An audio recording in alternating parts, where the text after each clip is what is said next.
साल था 1962। लता मंगेशकर अपनी ज़िंदगी के सबसे सुनहरे दौर में थी।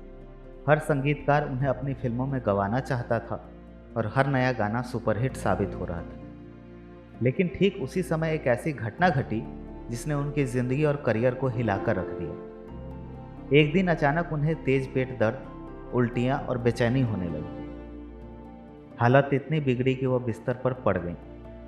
डॉक्टरों की जांच में सामने आया कि उन्हें स्लो पॉइजन दिया गया है। वह महीनों तक कमज़ोर रहीं और उनके चाहने वालों ने यह मान लिया था कि हिंदी सिनेमा की सबसे मधुर आवाज़ शायद हमेशा के लिए खामोश हो जाएगी। लेकिन किस्मत को कुछ और ही मंजूर था। उस मुश्किल वक्त में उनके करीबी दोस्त और मशहूर गीतकार मजरू सुल्तानपुरी हर रोज़ उनके घर आते। जो भी खाना लता जी के लिए बनता वह पहले खुद चखते, फिर उन्हें देते। धीरे धीरे लता की तबीयत संभलनी शुरू हुई। इस घटना ने उन्हें भीतर से तोड़ा भी और मजबूत भी बनाया। शायद इसी दर्द ने उनकी आवाज़ को और गहराई दी। कहते हैं कि इसी दौर के बाद जब उन्होंने ऐ मेरे वतन के लोगों गाया तो उनकी आवाज़ में ऐसी कशिश और दर्द था कि सुनने वाले रो पड़े थे। यही हादसा उनकी ज़िंदगी का सबसे बड़ा मोड़ साबित हुआ, जिसने उन्हें सिर्फ एक गायिका नहीं बल्कि देश की सुरों की देवी बना दी। नमस्कार, मैं हूं नवनीत कुमार और आप सुन रहे हैं फिर वो कहानी याद आई। आज हम बात करेंगे लता मंगेशकर के किस्सों की। 28 सितंबर 1929 को इंदौर में जन्मी लता मंगेशकर का नाम पहले हेमा रखा गया था, लेकिन बाद में उनका नाम बदलकर लता कर दिया गया। पिता पंडित दीनानाथ मंगेशकर शास्त्रीय गायक और रंगमंच कलाकार थे। घर में संगीत का माहौल था, लेकिन खुशहाल जिंदगी ज़्यादा समय तक नहीं रही। 1942 में पिता का अचानक निधन हो गया। उस समय लता सिर्फ 13 साल की थी और पूरे परिवार की जिम्मेदारी उनके कंधों पर आ गई। भाई बहनों को संभालना, घर चलाना और खुद को खड़ा करना सब उनकी जिम्मेदारी बन गई। पिता के निधन के बाद घर चलाने के लिए लता को फिल्मों में छोटे मोटे रोल करने पड़े। इसी दौरान 1942 में उन्होंने मराठी फिल्म मंगला गौर में गाना गाया। इसके लिए उन्हें 25 रुपये मिले, जो उनकी ज़िंदगी की पहली कमाई थी। हिंदी फिल्मों में उनकी एंट्री 1947 की फिल्म आपकी सेवा में से हुई, लेकिन इंडस्ट्री ने उन्हें आसानी से स्वीकार नहीं किया। कई बार कहा गया कि उनकी आवाज़ पतली है, चलेगी नहीं। एक बार मशहूर संगीतकार गुलाम हैदर ने उन्हें फिल्म निर्माता शशधर मुखर्जी से मिलवाया। मुखर्जी ने कहा, यह आवाज़ बहुत पतली है, नहीं चलेगी। लेकिन गुलाम हैदर ने ही हिम्मत बढ़ाई और फिल्म मजबूर में अंग्रेजी छोरा चला गया गाने का मौका दिलाया। यही लता का पहला ब्रेक था। इसके बाद काम की लाइन लग गई और फिर कभी पीछे मुड़कर नहीं देखा। लता जी का निजी जीवन भी उतना ही चर्चा में रहा जितना उनका करियर। उन्होंने कभी शादी नहीं की। एक इंटरव्यू में उन्होंने साफ कहा, पिताजी के जाने के बाद घर की सारी जिम्मेदारी मेरे कंधों पर आ गई थी। भाई बहनों को संभालना, उनकी शादी करना और फिर उनके बच्चों को पालना। इन सब के बीच शादी का ख्याल भी आया, लेकिन उस पर अमल करने का वक्त कभी नहीं मिला। लता ने खुद को पूरी तरह परिवार और संगीत को समर्पित कर दिया। 1964 की फिल्म वो कौन थी का गाना लग जा गले आज भी अमर है, लेकिन शूटिंग के समय निर्देशक राज खोसला को यह गाना पसंद नहीं आया। संगीतकार मदन मोहन और अभिनेता मनोज कुमार ने मिलकर उन्हें दोबारा सुनने को कहा। गाना सुनकर खोसला ने खुद को जूते से मारने की कोशिश की और कहा, मैं कितना बड़ा मूर्ख था। बाद में यही गाना लता जी के करियर का सबसे लोकप्रिय गीत बन गया। मुगले आजम फिल्म का गाना जब प्यार किया तो डरना क्या रिकॉर्ड करना आसान नहीं था। नौशाद साहब ने इको इफेक्ट्स लगाने के लिए लता को बाथरूम में गाने को कहा। करीब 105 बार एडिटिंग के बाद गाना फाइनल हुआ। इस गाने पर उस समय 1 करोड़ रुपए खर्च हुए थे, जो अविश्वसनीय रकम थी। आज भी यह गाना भारतीय सिनेमा की पहचान है।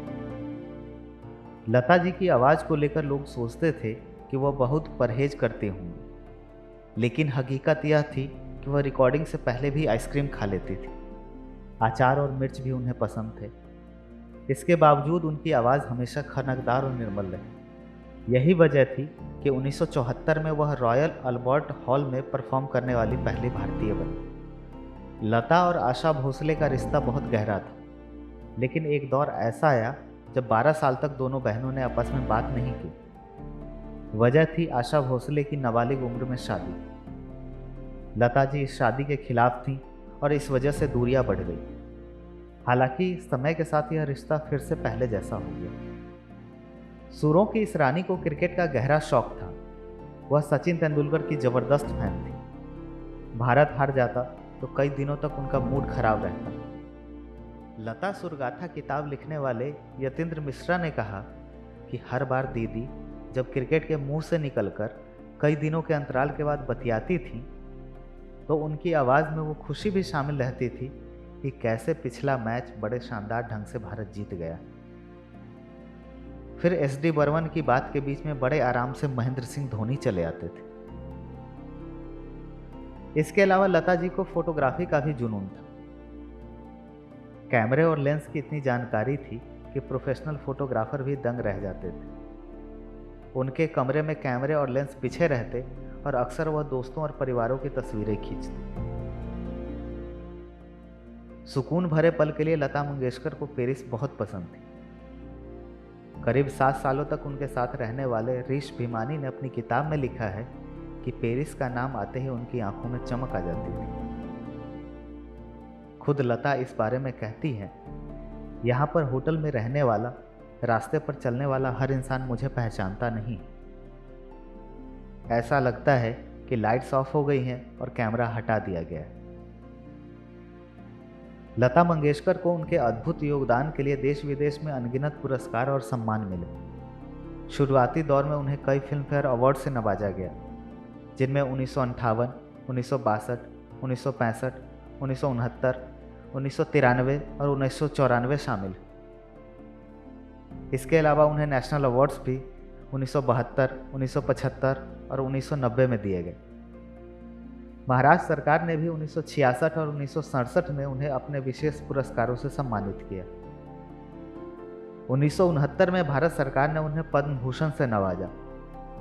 इसके बाद 1989 में सिनेमा जगत के सर्वोच्च सम्मान दादा साहब फाल्के अवार्ड से उन्हें सम्मानित किया गया। 1993 में उन्हें film fair lifetime achievement award और 1996 में स्क्रीन लाइफटाइम अचीवमेंट अवार्ड मिला। 1997 में उन्हें राजीव गांधी अवार्ड दिया गया। 1999 का साल उनके लिए बेहद खास रहा, जब उन्हें पद्म विभूषण के साथ ही जी सिने लाइफटाइम अचीवमेंट अवार्ड दिया गया। इसके बाद 2000 में उन्हें आईफा का लाइफटाइम अचीवमेंट अवार्ड भी मिला। 2001 में उनका सम्मान और ऊंचा हुआ, जब उन्हें स्टार डस्ट का lifetime achievement award, Noorjahan award और महाराष्ट्र भूषण अवार्ड प्राप्त हुए। इसी साल यानी 2001 में उन्हें भारत का सर्वोच्च नागरिक सम्मान भारत रत्न प्रदान किया गया। महाराष्ट्र सरकार ने भी उन्हें महाराष्ट्र रत्न से नवाजा। 2004 में उन्हें फिल्म फेयर विशेष पुरस्कार मिला और 2007 में फ्रांस सरकार ने भी उन्हें सर्वोच्च नागरिक सम्मान से सम्मानित किया। आखिर में 2019 में भारत सरकार ने उन्हें उनके अतुलनीय योगदान के लिए daughter of the nation award से सम्मानित किया।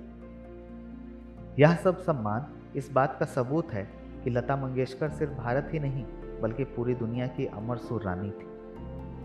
लता मंगेशकर का सफ़र 6 दशकों से भी ज़्यादा लंबा रहा। उन्होंने 36 भाषाओं में 50,000 से ज़्यादा गाने गाए। उनकी आवाज़ में वो जादू था जो हर पीढ़ी को जोड़ता है। आज भी लग जा गले, तुझसे नाराज़ नहीं जिंदगी और ए मेरे वतन के लोगों जैसे गाने सुनते ही दिल भर आता है। साल 2015 में लता जी ने आखिरी बार निखिल कामत की फिल्म डुन्नो बाई 2 में गाना गाया था। इसके बाद सीधे उनकी आवाज़ अंबानी परिवार के शादी समारोह में सुना गया था। 6 फरवरी 2022 को लता जी ने दुनिया को अलविदा कह दी, लेकिन उनका स्वर साम्राज्य हमेशा अमर रहेगा। तो ये थी लता मंगेशकर की कहानी। ऐसे और किस्सों के लिए जुड़े रहिए हर रविवार स्टेट मिरर के साथ।